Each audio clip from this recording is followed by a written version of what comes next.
Boa tarde, pessoal. Vamos seguir, então, com a nossa programação do oitavo workshop, Evolução e Diversidade. Nesse período da tarde, a gente tem mais 5 apresentações de mestrandos, né? Então, a gente vai dar início à apresentação da discente Juliana Fernandes Bertoli, que é aluna da professora Simone Freitas. Ela vai falar para a gente um pouquinho sobre estimativa de estoque de carbono acima do solo em áreas de reflorestamento e de plantio de eucaliptos. Ju, a palavra é sua. Tá, deixa eu só compartilhar então.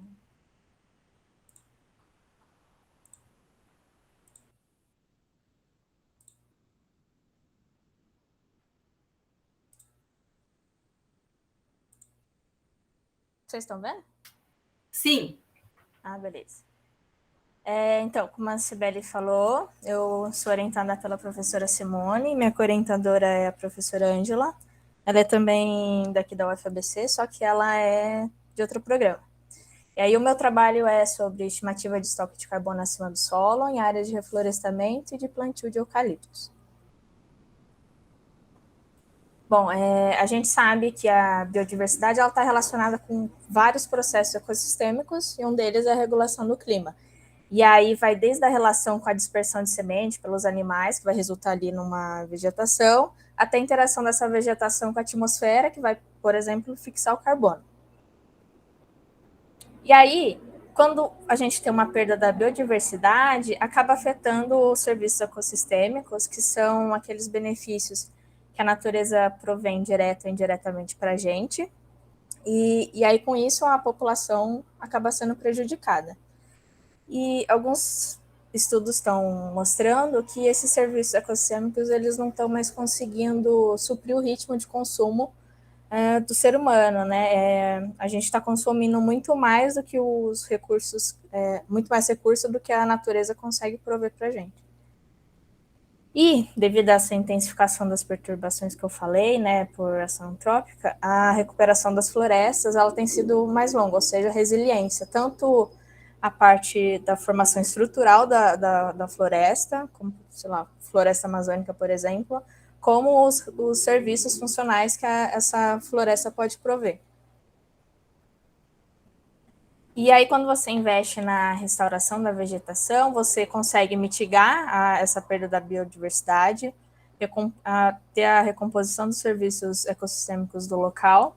Também é importante na mitigação das mudanças climáticas e na influência do sequestro e no estoque de carbono.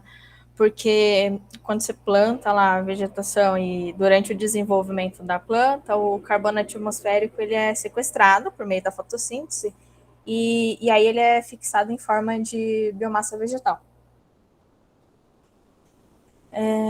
E aí, as áreas de reflorestamento, elas tendem a ter um menor estoque de carbono, porque são árvores mais jovens, menores. Só que ainda assim é importante você monitorar, ter conhecimento dessas áreas, porque apesar de elas serem mais jovens, elas captam uma maior quantidade de carbono para conseguir se desenvolver, né, na fotossíntese. O objetivo geral é comparar e monitorar, então, as áreas de reflorestamento e de silvicultura, né, do plantio de eucalipto. E a principal hipótese seria que a área de reflorestamento ela vai ter uma maior capacidade de estoque de carbono do que a de eucalipto. Só que a gente vai ter vários talhões e alguns são mais antigos. E talvez, pode ser que nesses talhões mais antigos, ele tenha pode ter um estoque de carbono acima do solo maior do que as áreas de reflorestamento. E aí os objetivos específicos são dois. O primeiro é uma revisão sistemática com o tema estoque de carbono em florestas tropicais por sensoramento remoto. E o segundo, a gente vai fazer dois tipos de monitoramento, né, e comparar. Um vai ser a metodologia convencional, que você vai lá no campo, né, de fitofisionomia, e o outro é a metodologia por sensoramento remoto. Na revisão, deixa eu tomar água. Na revisão sistemática, a gente vai tentar responder essa pergunta, que são quais são os benefícios e as desvantagens das técnicas de sensoramento remoto para estimar a biomassa e o estoque de carbono na floresta tropical. E aí a gente vai seguir algumas diretrizes e algumas etapas delas estão aqui, que é o planejamento da revisão sistemática, conduzir a busca, criar os artigos, né, ver se está elegível para o nosso trabalho, codificar e extrair os dados, avaliação crítica da validade do estudo, síntese dos dados e depois interpretar esses resultados. A gente já coletou esses artigos esse ano, em 5 bancos de dados, sem limite de dados, e aí a gente usou alguns termos de busca, né, de operadores booleanos, com essas 3 expressões aqui. E aí, na triagem a gente vai usar um software, né, porque é bastante artigo, e aí a gente vai analisar título, resumo e palavras-chave para obter informações como local de estudo, né, se são em áreas de floresta tropical, as principais abordagens do artigo, como que foi feita a estimativa, e quando a gente não conseguir essas informações que a gente quer, a gente vai ter que analisar o artigo por completo, mas provavelmente vai ser muitos ou todos os artigos. A área de coleta fica em Brotas, aqui no estado de São Paulo, mais especificamente no Horto Florestal de Santa Fé, que é uma área da empresa International Paper. E aí, esse local ele possui 3 áreas, que é a de silvicultura, né, de eucalipto, tem uma floresta nativa e também tem a área de reflorestamento, toda essa área que está circulada de amarelinho. Agora, na aquisição e processamento de imagens. Primeiro, a gente vai ter uns mapas preliminares do uso de cobertura do solo, que a gente vai classificar através de imagens de um satélite, que é o Landsat. E depois a gente vai vetorizar essas imagens com o ArcGIS, e aí a gente vai conseguir sortear 12 amostras. Vão ser 6 de reflorestamento e 6 de plantio de eucalipto. E aí a gente vai fazer o imageamento do VANT, vai dar um total de 400 hectares. E aí, no VANT, a gente vai acoplar uma câmera Canon, que tem uma resolução de 0,08, e aí a gente vai conseguir adquirir essas imagens digitais. E com essas imagens, a gente consegue calcular o NDVI, que é o Índice de Vegetação por Diferença Normalizada. Para quem não conhece, ele é um índice que varia de -1 a 1, e ele indica é tipo um indicador da quantidade de condição da vegetação. Então, se ela tiver sadia, verdinha, enfim, ela vai dar um valor próximo a 1. Só que se, por exemplo, a vegetação ela não tiver legal, ela tiver um tom não tão verde, ou mesmo se for, sei lá, várias rochas, ela vai te dar um valor mais próximo de -1. E aqui eu coloquei uma imagem para mostrar que eu achei na internet. Essa daqui é a imagem trabalhada. E aí, esse é o cálculo do NDVI. O NIR seria a reflectância das bandas infravermelho próximo, e o red seria o vermelho, né, visível. Por isso que quando está mais para o tom de vermelho, o NDVI ele acaba tendendo a -1. Depois que a gente tem o NDVI, a gente consegue estimar a PPL, que é a produtividade primária líquida. Nada mais é que você pegar toda a energia ali da vegetação que ela armazena com a fotossíntese, e menos o que ela gasta da respiração, seria tipo o lucro dela. E aí a gente vai usar alguns softwares, como o Envy, o ArcGIS de novo, para calcular PPL pixel a pixel. O NDVI também é de pixel a pixel, e aí a gente vai calcular das 12 unidades amostrais, né, 6 de cada tipo. E aí a gente vai conseguir extrair algumas métricas de modelo digital do terreno, modelo digital da superfície, e meio que, resumidamente, você faz um menos o outro, e aí você chega no que você quer, que é o modelo digital de altura das copas, que aí você consegue inferir o volume da biomassa vegetal. E com isso, você consegue através de modelagem, né, estimar o valor de estoque de carbono por meio de regressão linear múltipla pelo método Stepwise, que ele seleciona as melhores variáveis de acordo com o IC. Tá. E aí a parte de fitofisionomia, né, os dados da vegetação, a empresa ela já tem parcelas permanentes, né, de intensidade amostral de 1:20, cada amostra dessa tem 100 metros quadrados, e para os valores que a gente vai usar nessas métricas, como indicador de densidade de riqueza, a empresa tem já um banco de dados com esses valores, e nas áreas de reflorestamento, eles têm um controle de até espécie, que eles fazem ano a ano há cerca de 13 anos, mas são espécies arbóreas.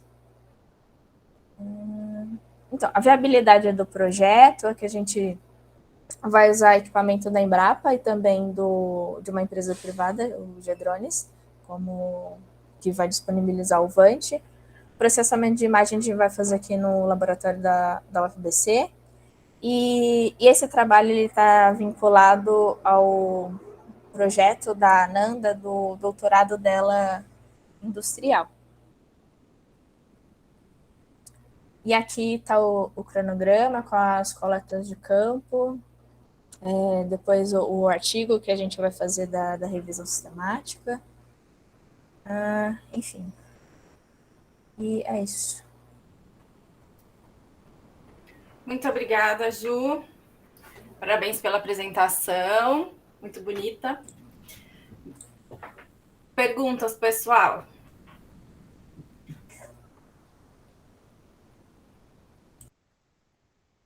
Vários parabéns no chat. Ninguém tem perguntas? Eu achei bem legal esse negócio da gente conseguir medir essas coisas a partir da imagem de satélite, né? Porque facilita a vida. A minha única pergunta, na verdade, que eu não sei se eu perdi em algum momento, mas que você falou que vai comparar com metodologia de fitofisionomia vegetal feita no campo mesmo, né? Eu perdi isso? Você falou isso nos seus objetivos, mas eu não vi como que... Mas você vai fazer isso também? Você também vai medir isso no campo? Então, o que acontece? O cronograma está atrasado, só que eles já têm esses dados, então a gente vai usar os dados que o pessoal da International Paper tem. Tipo, eles não são desde o ano passado, mas eles têm esses dados. Tá. Não, então, acho perfeito, porque a minha dúvida foi essa, né? Se você iria coletar ou não, então, como não estava claro aqui na apresentação, mas também não sei, acho que talvez esteja no projeto, ou seria interessante você deixar no projeto de onde virão esses dados aí de fitofisionomia que vocês vão utilizar. Tá bom? Beleza. Gente, mais alguém? Bom, então, se não temos mais perguntas... Eu. Alberto. Oi, Juliana, tudo bem? Juliana, só uma dúvida, assim, você vai medir o quê? Qual que é a tua variável, resposta?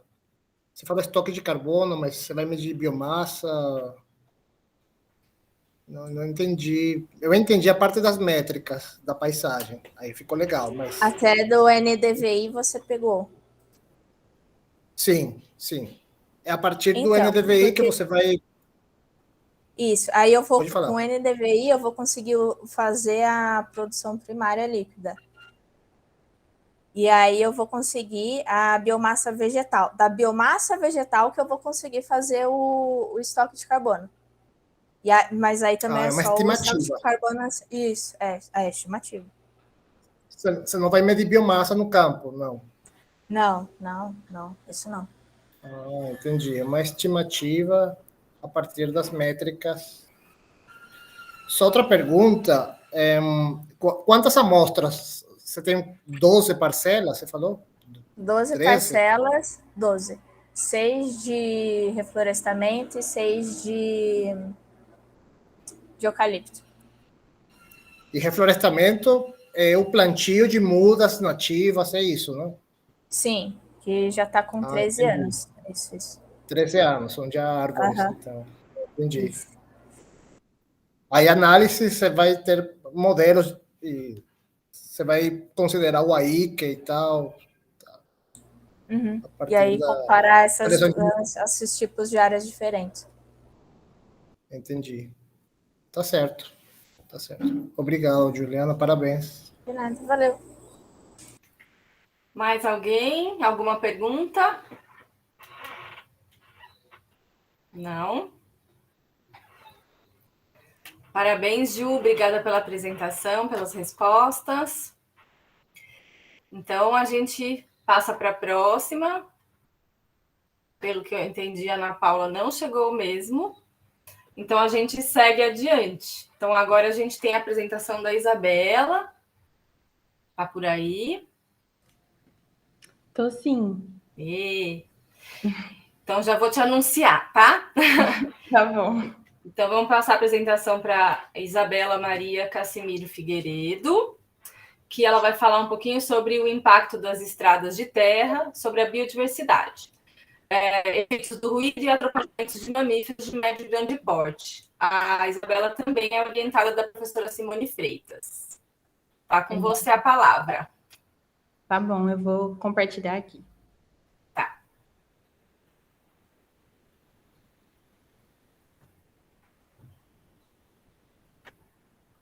Quando aparecer, vocês me avisam, por favor? Aviso, pode deixar.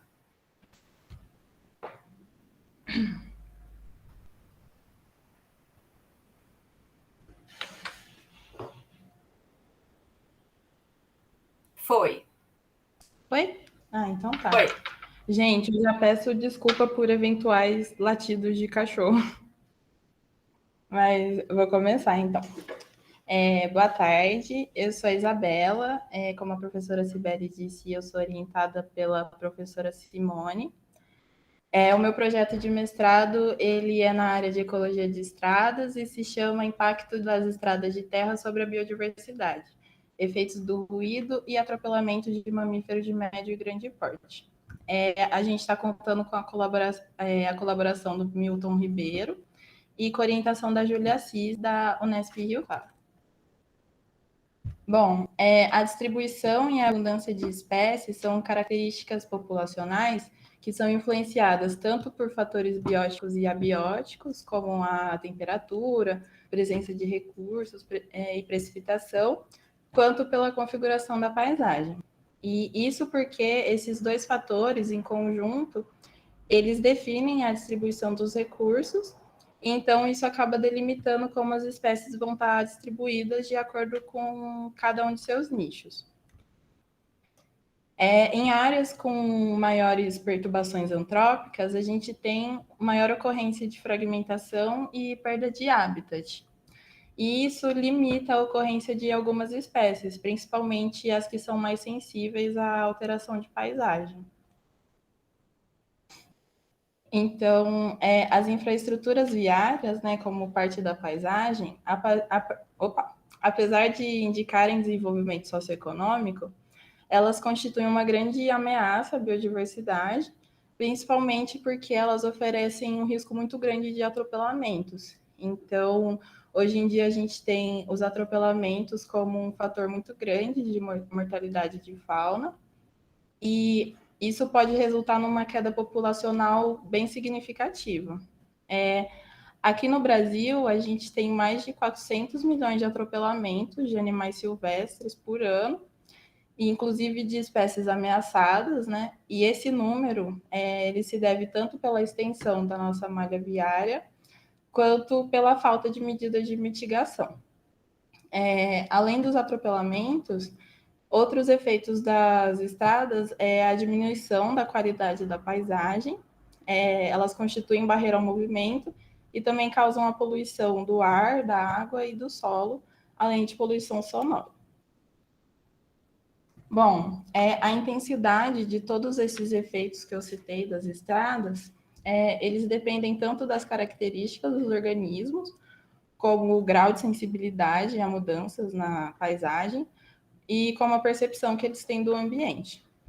Outro fator que influencia também são as características das estradas, então se elas são simples ou duplas, ou se a estrada é pavimentada ou de terra.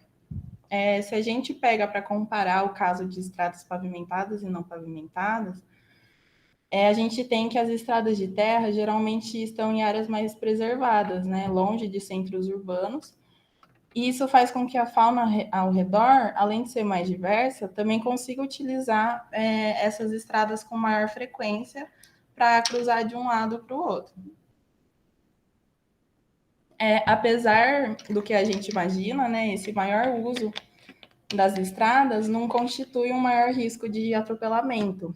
E isso porque as estradas de terra, além delas terem um volume menor de tráfego, as condições dela também impedem que os motoristas dirijam muito rápido. Então, isso consegue evitar com que colisões aconteçam. Se a gente tem esse mesmo cenário de uso frequente das estradas pela fauna, considerando estradas pavimentadas, o resultado é diferente. Isso porque nessas estradas a gente tem um volume bem maior de tráfego e também uma velocidade maior. Então, o risco de atropelamento também cresce. E para mamíferos, numa comparação de número de atropelamentos entre estradas de terra e estradas pavimentadas, foi observado que a diferença é bem significativa, né? Sendo para pavimentada um número bem maior. Bom, além disso, os efeitos das estradas, junto com os efeitos de borda, eles constituem fatores muito relevantes para explicar a abundância de pequenos mamíferos em fragmentos florestais. Então, 2 índices propostos por Freitas em 2018 mostram que, em relação aos pequenos mamíferos especialistas, o efeito de estrada e o efeito de borda influenciam negativamente na abundância, enquanto para as espécies generalistas, como elas são mais capazes de usar as bordas florestais, o efeito de borda não afeta tão negativamente, enquanto o efeito de estradas afeta negativamente na abundância. Então, a partir disso, a gente tem que as estradas, no contexto da paisagem, são muito relevantes para explicar até as características populacionais.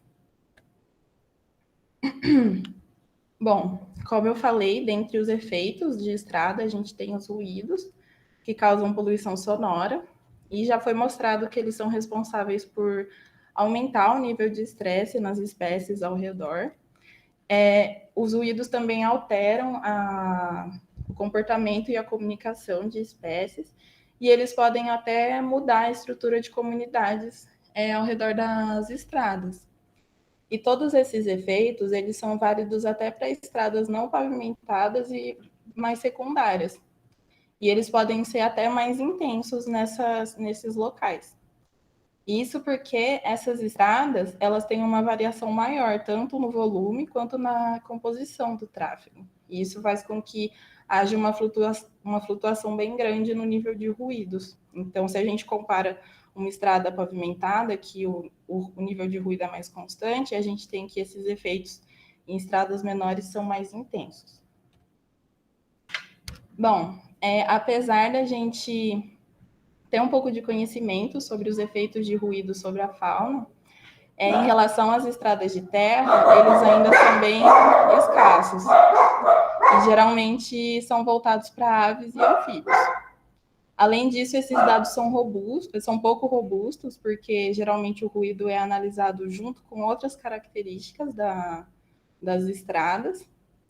Então, por isso, ver qual é o efeito dos ruídos em comunidades de mamíferos é muito relevante para a gente entender qual está sendo o impacto desse efeito das estradas de terra sobre a população desses animais.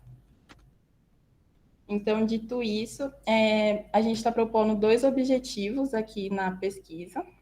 O primeiro deles é analisar os efeitos da intensidade dos ruídos de tráfego e da distância de estradas de terra na diversidade e abundância de mamíferos ao entorno. Com esse objetivo, a gente quer responder a pergunta de qual é o efeito da antropofonia sobre a abundância e diversidade de mamíferos na paisagem ao entorno e também saber qual é o efeito da distância de estrada sobre esses mamíferos.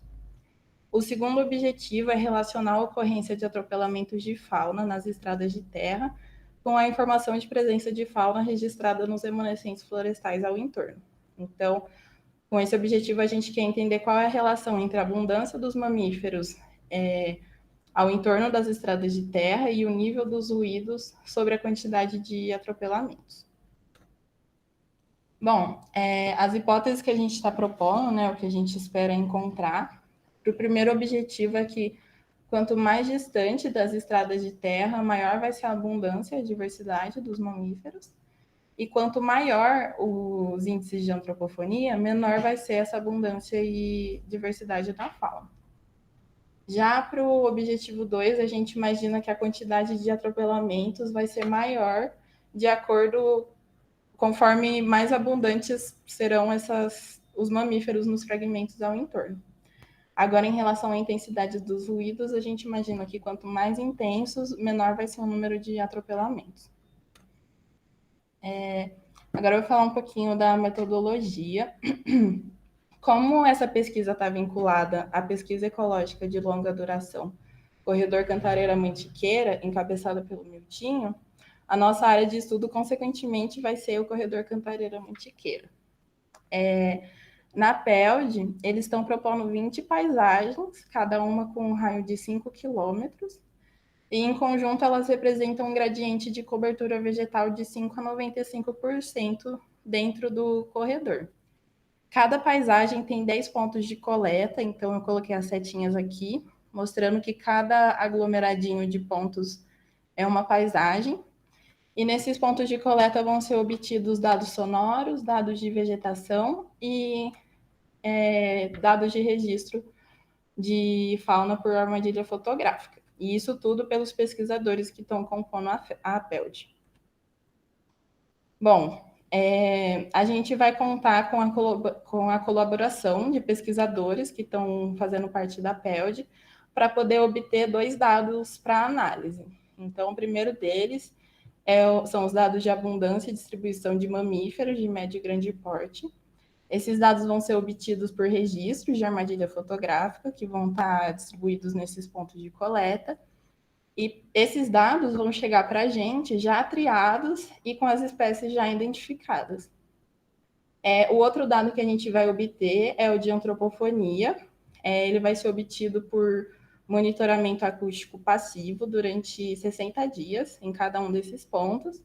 E esses dados também já vão chegar para a gente com os índices de biofonia e antropofonia calculados. Em relação aos dados de ruído de estrada e de atropelamentos, a gente vai precisar ir a campo para coletar essas informações. Aqui nesse mapinha, em vermelho, são as estradas de terra que estão dentro do corredor Cantareira-Mantiqueira, aqui dá para ver os pontos de coleta das paisagens. O processo de definição dessas paisagens está no fim, então só faltam algumas autorizações. E a partir disso a gente vai definir quais estradas vão ser amostradas. E o que a gente vai fazer é instalar decibelímetros para poder coletar os ruídos que estão vindo direto dessas estradas e também fazer um monitoramento das estradas para ver a ocorrência de atropelamentos. Então, o monitoramento vai ocorrer entre 5 a 7 dias consecutivos, com início logo pela manhã, e toda a extensão da estrada vai ser percorrida a cabo. Em relação à análise dos dados, primeiro a gente vai verificar qual a variação de ruídos, né, de acordo com os dados de antropofonia que a gente teve em cada um dos pontos de coleta e nas estradas, e considerando também a densidade das estradas.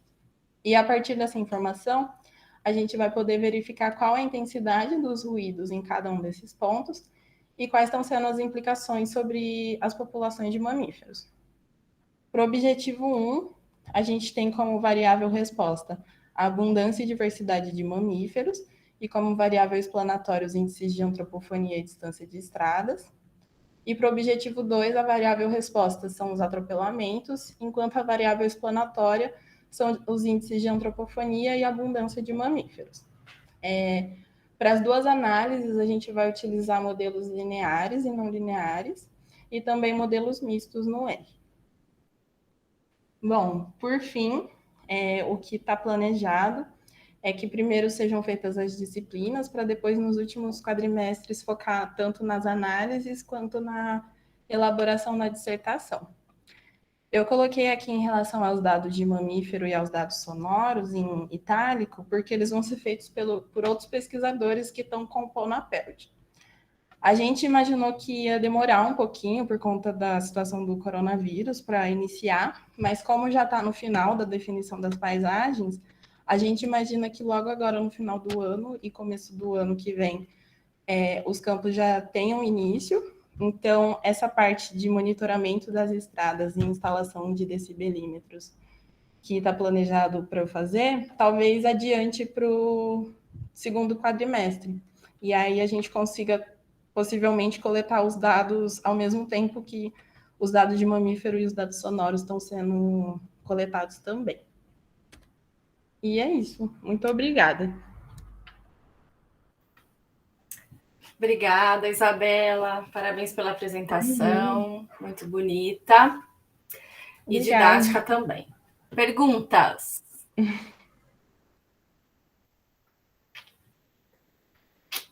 Pessoal da tarde está tímido? Tivemos perguntas de manhã. Ó, estamos recebendo parabéns.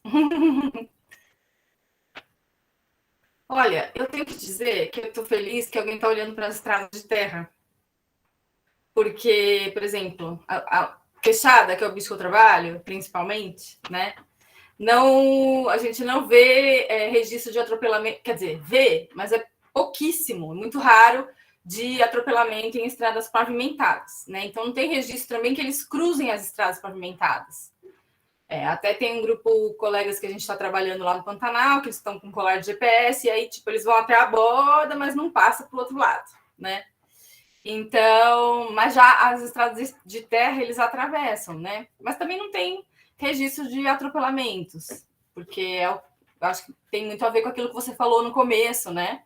Que, na verdade, o ambiente é mais preservado, o fluxo de veículos é menor, então também, né, a possibilidade do atropelamento em si acaba sendo menor, né? Bem interessante, achei que ficou bacana demais esse seu trabalho, de olhar um pouquinho para esse lado também, para essa parte que é um pouco negligenciada, já que todo mundo fica em cima das estradas pavimentadas.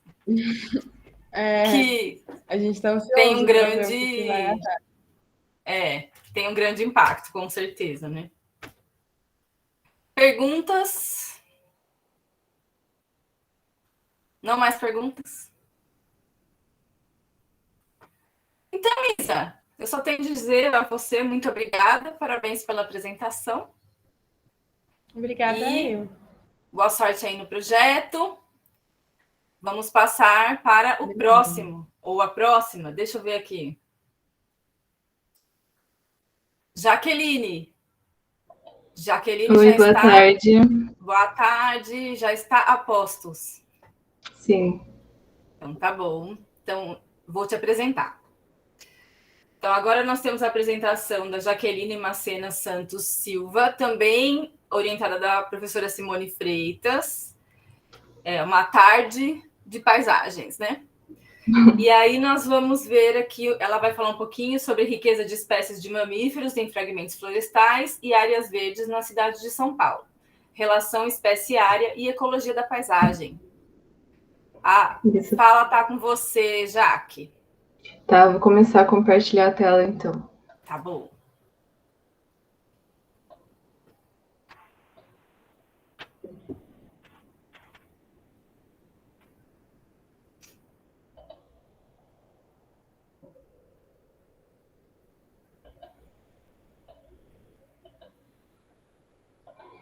Tá dando para ver a minha tela? Sim, perfeito. Então, boa tarde a todos. O título do meu projeto de mestrado é a riqueza de espécies de mamíferos em fragmentos florestais e áreas verdes na cidade de São Paulo, relação espécie-área e ecologia da paisagem. E o meu projeto ele está sob a orientação da Simone Freitas. Então, a história da fragmentação no estado de São Paulo, ela começou com a mineração, né, onde causou processos erosivos no solo, como a supressão da vegetação e a alteração na qualidade dos recursos hídricos, tanto superficiais quanto subterrâneos. E outro processo que causou também a fragmentação do estado foi a agropecuária, com grandes áreas sendo usadas primeiramente para a plantação de cana e posteriormente para de café. E outro fator que causa a supressão da vegetação atualmente também é a fragmentação. Aqui ao lado a gente pode ver como atuou esse processo de fragmentação no estado de São Paulo, onde na situação primitiva a gente tinha 81% de estimativa de cobertura vegetal, e ao longo das décadas, até chegando no ano 2000, restou apenas 3% dessa vegetação nativa que permaneceu, né, no estado. E a urbanização, ela causa a perda da biodiversidade, a diminuição da oferta dos serviços ecossistêmicos, os aumentos da ilha de calor e os aumentos das chuvas ácidas também, né? Todos esses processos, eles atuam para a redução da vegetação que ainda persiste nos grandes centros urbanos. E o local de estudo vai ser a própria cidade de São Paulo, e mesmo sendo a maior cidade do Brasil e a mais urbanizada, ainda temos locais com remanescentes da Mata Atlântica, né? Onde quase 75% é composta pela mata ambrófila densa, 13,1% de bosques heterogêneos, 5,5% de campos gerais, 3,8% de campos de várzea e vegetação aquática, 1,4% de mata de várzea e 1,2% de campos alto-montanos. E além desses fragmentos florestais espalhados pela cidade de São Paulo, a gente tem grandes corredores ecológicos que ligam esses fragmentos e áreas verdes. A gente tem o primeiro corredor ecológico aqui na Zona Norte, que ele conecta os parques do Jaraguá, Anhanguera e Cantareira. O segundo corredor ecológico na Zona Leste, que conecta o Parque Fazenda do Carmo, futuro Parque das Cabeceiras do Aricanduva, e o corredor ecológico urbano. Já na Zona Sul, a gente tem um corredor ecológico que liga os parques Jaceguava, Itaim, Varginha, Bororé e Serra do Mar. E para análise de dados, né, vai ser necessário olhar sobre o ponto de vista da ecologia da paisagem, que ela possui duas principais abordagens, né, que a primeira é a geográfica, que privilegia o estudo da influência do homem sobre a paisagem e a gestão do território, e a segunda é a ecológica, que enfatiza a importância do contexto espacial sobre os processos ecológicos e a importância dessas relações em termos de conservação biológica. E o motivo da escolha dos mamíferos como grupo-alvo do estudo é porque os mamíferos, eles têm bastante representantes de espécies em risco de extinção, segundo o livro vermelho da fauna brasileira ameaçada de extinção, publicado no ano de 2018, né? Atualmente existem 732 táxons de mamífero no Brasil e 15% deles encontram-se ameaçados de extinção. E dentre essas espécies, a gente tem algumas que vivem aqui na cidade de São Paulo, como é o caso do muriqui do sul ou mono carvoeiro, que foi descrita pela primeira vez este ano, a onça parda, o veado catingueiro, a preguiça e o bugio.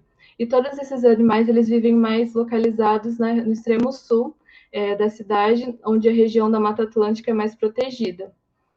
E também a importância desses animais para o equilíbrio do ecossistema é porque muitas dessas espécies elas são dispersoras de sementes, predadoras e polinizadoras, como é o caso de algumas espécies de morcegos e marsupiais. Também vai ser necessário olhar sob o ponto de vista da teoria da biogeografia de ilhas, né? Essa teoria ela foi proposta na década de 60 pelos ecólogos MacArthur e Wilson para explicar a riqueza de espécies em ilhas, né? Mas atualmente essa teoria também é usada no contexto de fragmentos florestais isolados por áreas desmatadas. E essa teoria ela propõe basicamente que a riqueza de espécies de uma ilha ela é mantida em equilíbrio entre migrações e extinções, com espécies continuamente sendo substituídas, que por sua vez depende de dois fatores, né, que é o tamanho da ilha e seu grau de isolamento. E no caso desse estudo vai ser o tamanho do fragmento e seu grau de isolamento. A gente já conta com alguns dados disponíveis para começar o nosso projeto. A gente tem o Índice BioSampa 2020, que tem os indicadores da biodiversidade paulistana. Temos o mapeamento digital da cobertura vegetal do município de São Paulo. Temos também dados da vegetação no GeoSampa. E temos esse inventário de fauna silvestre da cidade de São Paulo, publicado no ano de 2021, que tem todas as espécies de animais da cidade. E também a gente vai procurar dados que ainda não estão disponíveis, né, que vão ser solicitados na Prefeitura da cidade de São Paulo, na Secretaria do Verde e do Meio Ambiente, na divisão de fauna, para os dados serem atualizados, né, durante a pesquisa. Sobre os dados já disponíveis, aqui a gente tem o inventário da fauna do município de São Paulo, onde atualmente a gente tem 799 espécies de vertebrados já descritas nas cidades, sendo 108 deles de mamíferos. A gente também tem informações nesse inventário sobre o endemismo da Mata Atlântica, o comportamento migratório, e nesse caso aqui é mais para a classe das aves. Temos o grau de sensibilidade e as categorias ameaçadas, né? CR, que é criticamente em perigo, EN em perigo, VU vulnerável, NT quase ameaçada, DD dados insuficientes e LC menos preocupante, além dos registros por áreas que serão essenciais, né, para a construção do banco de dados. A gente também tem toda a localização, né, o nome completo do parque, a área de identificação, a tipologia, a situação e o endereço, além do distrito e da região, né? Todos esses dados vão ser extremamente importantes para a construção da pesquisa. E o objetivo principal vai ser compreender as relações entre os diferentes tipos de fragmentos florestais e áreas verdes, com as riquezas de espécies de mamíferos encontradas na cidade de São Paulo. E os objetivos específicos vão ser construir o banco de dados de espécies de mamíferos da cidade de São Paulo, com base em dados já disponíveis na prefeitura, né, na divisão de fauna. Vai ser também mapear a distribuição da riqueza de espécies dos fragmentos florestais e áreas verdes e analisar a relação da riqueza de espécie com características dos fragmentos florestais e áreas verdes, incluindo a área e a cobertura de diferentes classes de vegetações já mapeadas pelo GeoSampa. Sobre a metodologia, vão ser organizados os dados de fauna e flora, que já estão sendo organizados, na verdade, e essas informações obtidas elas serão caracterizadas segundo sua dimensão e composição vegetal no GeoSampa. Então, serão calculados a riqueza de espécies para cada local amostrado, e, por fim, serão associadas as características da paisagem e vegetação com a riqueza de espécies presente nesses ambientes. Sobre o cronograma, a análise e interpretação dos dados ocorrerá a partir do primeiro quadrimestre de 2022, né? A organização dos dados já está sendo feita, e essa análise ela vai terminar no primeiro quadrimestre de 2023, e a redação da monografia terá 10 meses de duração, começando a partir do primeiro quadrimestre de 2022 até o final do primeiro quadrimestre de 2023. A análise de dados previstas vão ser a análise de regressão com seleção de modelos AIC, a variável dependente irá ser a riqueza de espécies de mamíferos, e as variáveis independentes serão a área e a cobertura de diferentes classes de vegetação.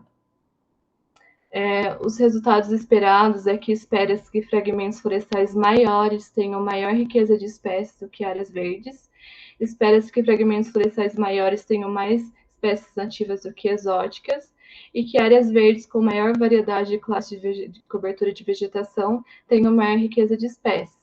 E, por fim, espera-se que fragmentos menores abriguem mais espécies oportunistas como roedores, marsupiais e quirópteros, né, que são os morcegos, porque são animais mais acostumados com ambientes urbanizados. E é isso, eu fico à disposição para esclarecer as dúvidas. Muito obrigada, Jaqueline, parabéns pela apresentação. Obrigada. Então, vamos às perguntas. Olha lá, já temos lá. Sucesso!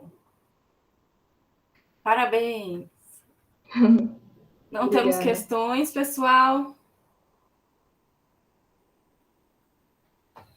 Ninguém? Olha, só colhendo louros.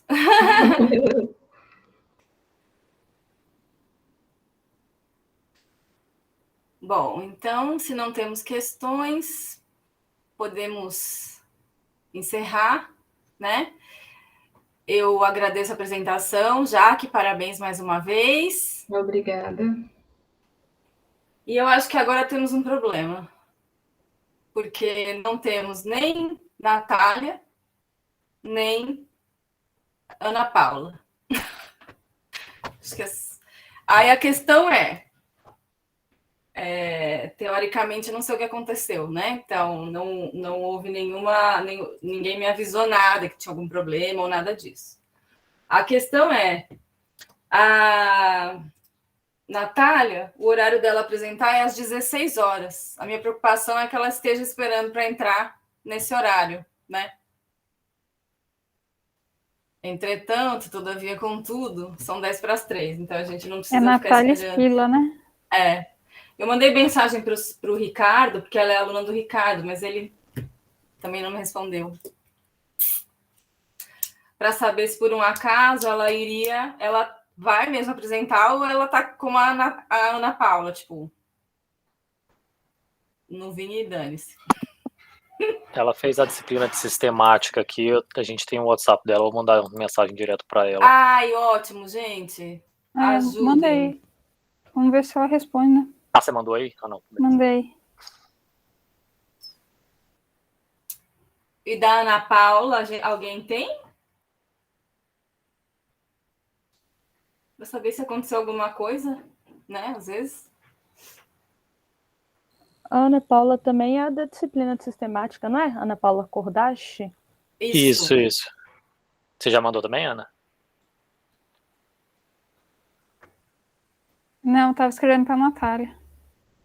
A Natália disse que vai entrar. Eu mandei mensagem para ela aqui também. Tá. Então manda agora pra Ana Paula. Tá? Eba, gente!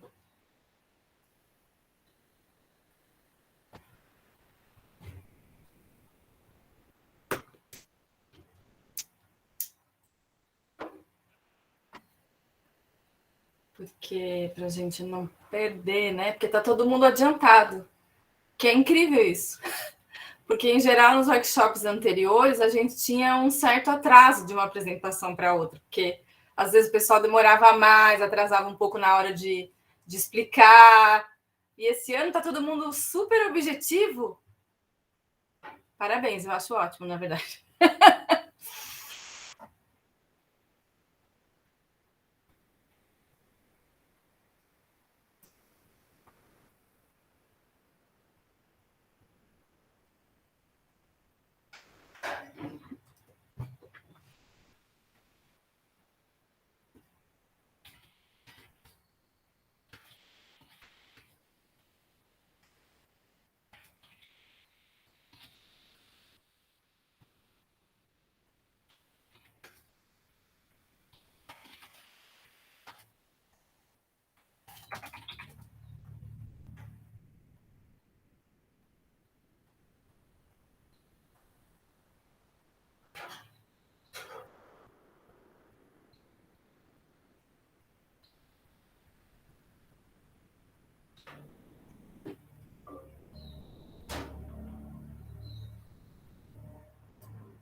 A Natália chegou. Oi, Oba! desculpa. É que, como eu estava trabalhando, aí eu já estava tudo certinho para sair um pouquinho antes das 4. Aí eu saí correndo. Desculpa o atraso.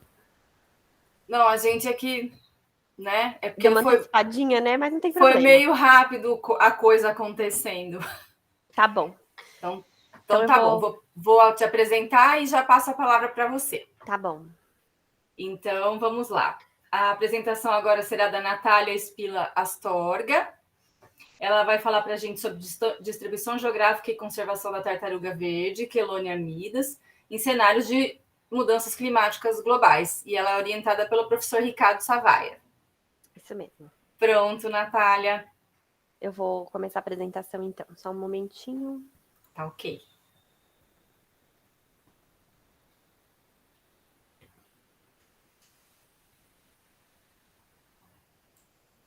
Tá aparecendo? Sim.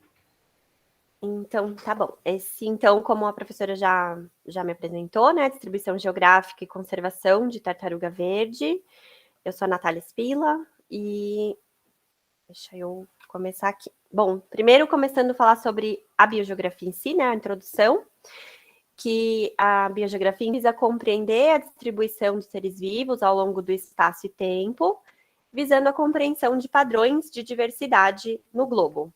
Né? Atualmente, os estudos da biogeografia têm crescido, só que para organismos marinhos é em menor intensidade, né?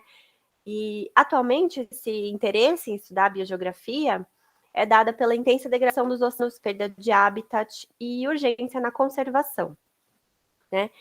A escassez desses estudos na área provavelmente é explicada pela grande extensão dos oceanos, dificuldade de amostragem, tanto em alto mar quanto em áreas profundas e áreas pelágicas.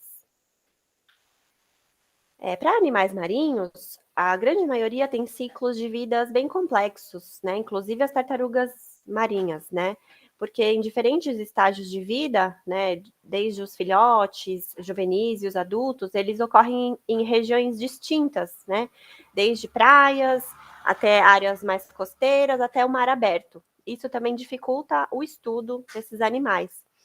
Né? Existem muitos projetos que monitoram por via satélite, né, esses animais, só que como eles vivem por muitos anos também, fica difícil acompanhar, difícil ter é difícil ter aqueles GPS assim que ficam por tantos anos assim grudados no casco dela, né? Enfim, várias dificuldades. Além disso, processos importantes como vicariância, que são muito difíceis de serem detectados no ambiente marinho, no qual as barreiras de dispersão dos organismos são menos claras. Isso acaba dificultando esses padrões, dificultando a compreensão desses padrões de distribuição das espécies. Bom, a distribuição geográfica das tartarugas, de uma forma geral, é por todas as bacias oceânicas, e tem registros desde as regiões árticas até o extremo sul da Austrália, né? Como mostra esse mapa bem genérico, assim. No entanto, a grande maioria das ocorrências se concentram nas regiões tropicais e subtropicais. Essas são as 5 espécies de tartarugas marinhas que tem aqui no Brasil, né? A careta-careta, Erythmocheles imbricata, a Dermocheles coriácea, a Lepidocheles olivácea, e a tartaruga de estudo aqui, para mim, será essa tartaruga verde. É uma das 5 espécies brasileiras. Essa daqui é a tartaruga verde, né? Ela, como eu mencionei no começo, a distribuição dela varia de acordo com a fase da vida e acaba, como consequência, também variando com a alimentação dela. Então, os filhotes têm hábitos onívoros e carnívoros. A partir da fase juvenil, ela começa a ter hábitos mais herbívoros. E isso acaba também influenciando na sua distribuição. E elas também são animais migratórios, né? Então, por isso que esses mapas que existem na literatura são bem, assim, genéricos, assim, esse borrão, digamos assim, nessa área intertropical e subtropical. As populações de tartarugas verdes, elas vêm sofrendo intensa redução nas últimas décadas, né? A gente sabe essa questão do lixo, né, nos oceanos, elas sofrem bastante com isso, porque elas comem muito lixo, né? E elas são classificadas como vulneráveis pela lista vermelha brasileira e como em perigo na lista global, segundo os critérios da União Mundial de Conservação da Natureza. E aí eu coloquei aqui algumas imagens de algumas dessas causas, né? a iluminação das praias, né? A iluminação artificial acaba atrapalhando aí a tartaruga em voltar para a praia, voltar para o mar depois da desova, porque ela seguia pela luz do horizonte, né? Ela acaba vendo luz de poste, por exemplo, de casas, ela acaba errando aí a sua localização. E a captura incidental, né? A pesca é também dos principais motivos de morte desses animais. Estudar a distribuição dessa espécie, né, no caso, de forma mais detalhada, pode auxiliar na realização de planos de manejo de forma mais efetiva. Os modelos de distribuição geográfica potencial das espécies visa, então, preencher lacunas de conhecimento e compreender de que forma as variáveis ambientais podem determinar ou limitar as distribuições. Tais modelos podem ser projetados em cenários futuros de mudanças climáticas globais, que é isso que eu pretendo fazer, e funcionar como avaliação desses impactos, né? Como isso pode influenciar a distribuição das tartarugas. Alguém levantou a mão?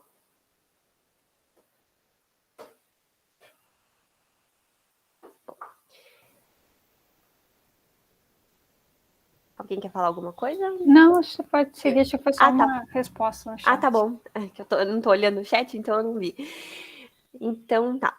Continuando aqui. Então, o estudo, né, visa, então, fornecer subsídios importantes para o manejo e conservação das populações de tartarugas verdes frente a mudanças climáticas globais. Então, o objetivo desse trabalho visa responder 3 perguntas específicas, que seria como varia a adequabilidade ambiental para a ocorrência de tartaruga verde entre o tempo presente e diferentes cenários de mudanças climáticas globais nos próximos 80 anos.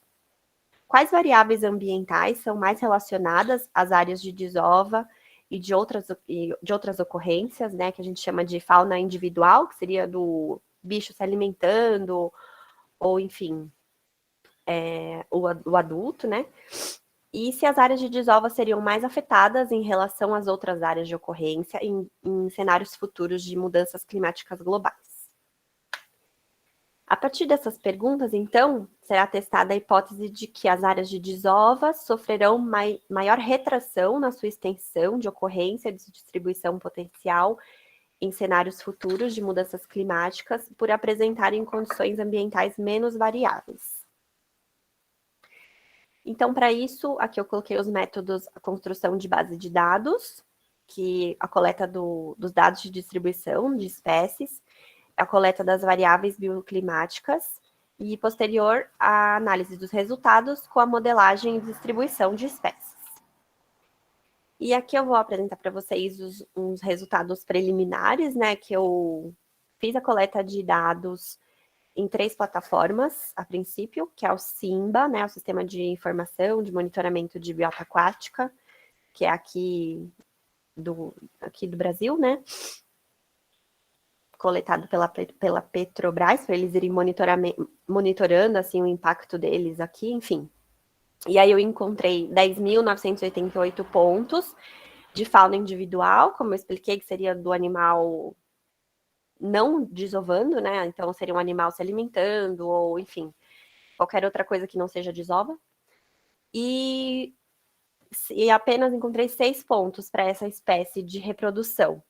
Isso pode ser explicado, uma coisa que pode ser discutida depois. Aqui eu ainda não trouxe discussão nem nada, mas porque, assim, as tartarugas verdes, vai um pouquinho da história natural do animal, né? Elas desovam em ilhas oceânicas, né? Fernando de Noronha, Trindade, Atol das Rocas. Então, isso não está aí nesse mapa, né? Tá só a costa brasileira mesmo.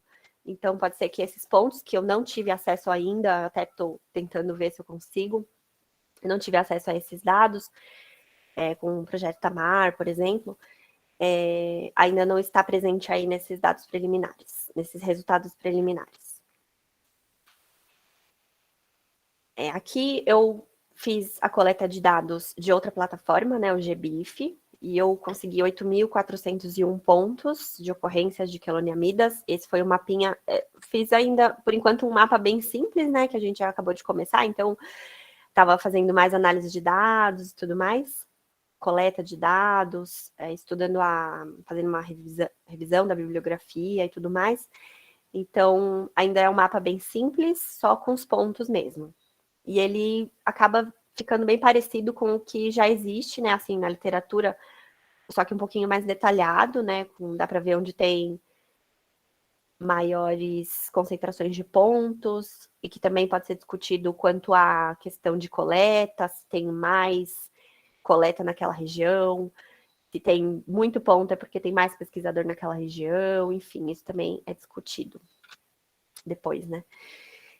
E aqui, de uma terceira plataforma que eu fiz a coleta, de 57.605 pontos, né, essa OBCMap,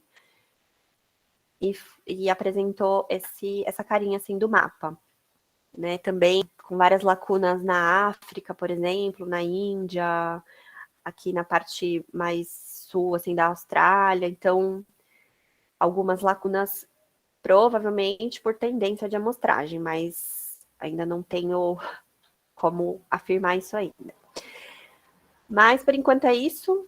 Os próximos passos seriam consolidar esses pontos, fazer uma limpeza dos pontos, ver o que, por exemplo, um ponto que caiu dentro do Brasil ali, provavelmente aquele ponto pode estar errado, né? Então, fazer esse tipo de limpeza de pontos e seleção das variáveis ambientais e depois fazer a modelagem em si. E é isso, por enquanto. Muito obrigada. Obrigada, Natália, pela apresentação, por ter corrido aí para adiantar um pouquinho para a gente. Imagina. Agradeço. Gente, perguntas? Fernando? Olá, boa tarde, pessoal, tudo bem? Oi. Oi, Natália, tá me ouvindo bem? Tô te ouvindo, uhum. É uma dúvida, é ignorância pessoal mesmo, tá?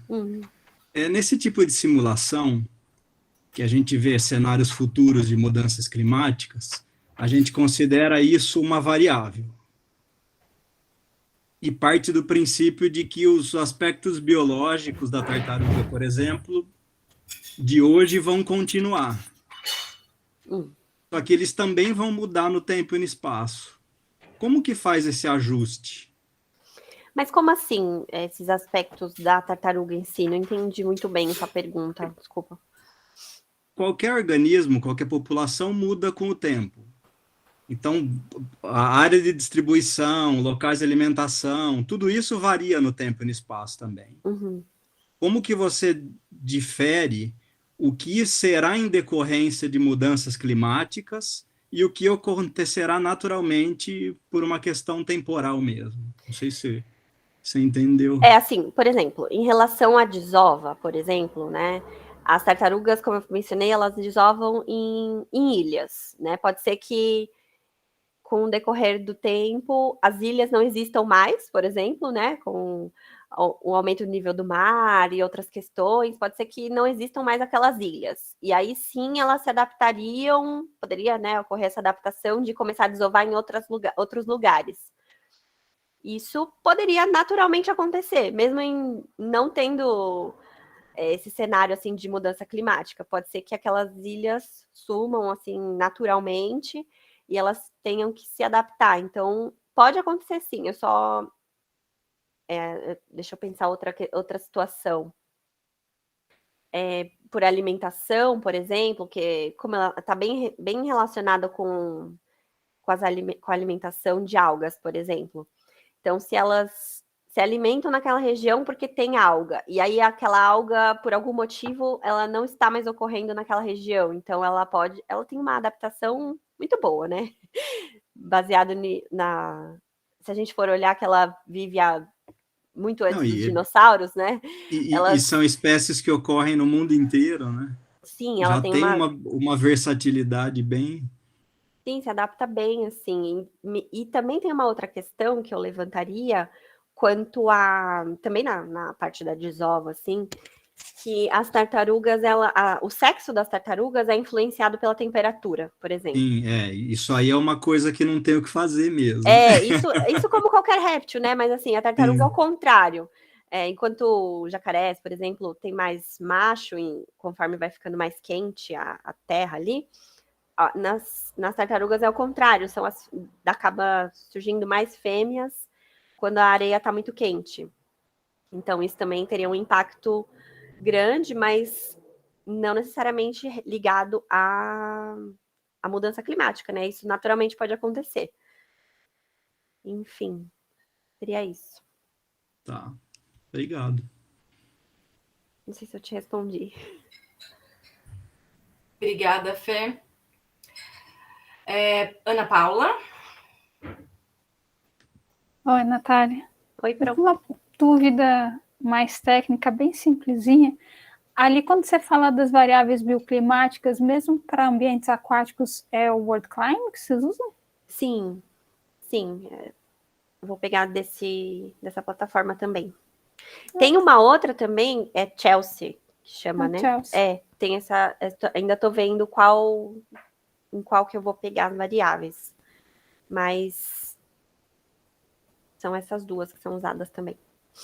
São as únicas duas que eu lembro que eu conheço, mas aí me deu a dúvida de se ambiente aquático tinha alguma.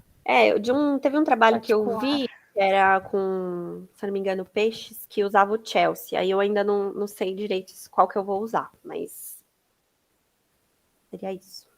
Obrigada. Obrigada, Ana. Simone? Natália, você falando da temperatura afetando a reprodução das tartarugas, eu fiquei imaginando que talvez para essa espécie o aumento do aquecimento global seria positivo, né? Porque pode ser que, tendo mais fêmeas, podem ter mais indivíduos reprodutivos, né? E pode aumentar a população. O que você acha? Pode ser também. E também tem a questão que elas poderiam começar a procurar outros lugares para desovar, né? Por exemplo, elas desovam mais para o Nordeste, pode ser que elas comecem a desovar mais pelo Sul, por exemplo. Então, pode ser positivo, sim, as mudanças climáticas podem acabar sendo positivas para elas nesse sentido. O que a gente nem imagina, nem esperava, né? Mas pensando bem, sim. Legal. Obrigada, Simi. Mais alguma questão? Na verdade, como tudo, né? Porque sempre tem aqueles que vão se beneficiar, né? Seja de uma situação ou de outra, né? Não? Mais alguém? Mais alguém? Mais alguém? O pessoal tá tímido. Então, ok. Fomos muito rápidos hoje. Faltou a Ana Paula. Vou tentar ver com a Natália, que é a orientadora dela, o que foi que aconteceu. Então, pessoal, agradeço. Natália não, Ana Paula, que deu problema, né? Que não veio. Isso. Tá certo. Porque eu tô confundindo todos os nomes hoje. Porque, coitado do Douglas, era o Hugo o dia inteiro, coitado. Mas, enfim. Natália, muito obrigada pela apresentação. Parabéns. Eu que agradeço. Boa Obrigada. sorte no projeto. Obrigada. Então, eu gostaria de agradecer a todos pelas apresentações, foram ótimas, muito bonitas, muito bem feitas, vocês foram didáticos nas apresentações, né? Então, parabéns a todos. Quero agradecer também todos os que estiveram presentes. E é isso, fechamos mais um período aí, mais um bloco. Amanhã temos as apresentações dos doutorandos, então começa às 10 horas, então a gente tem um bloco das 10 ao meio-dia e um outro bloco das 2 às 3h30, ok? Então, aguardamos todos de novo amanhã. Obrigada, pessoal. Deixa eu interromper a gravação aqui. Tchau, tchau, gente. Até amanhã.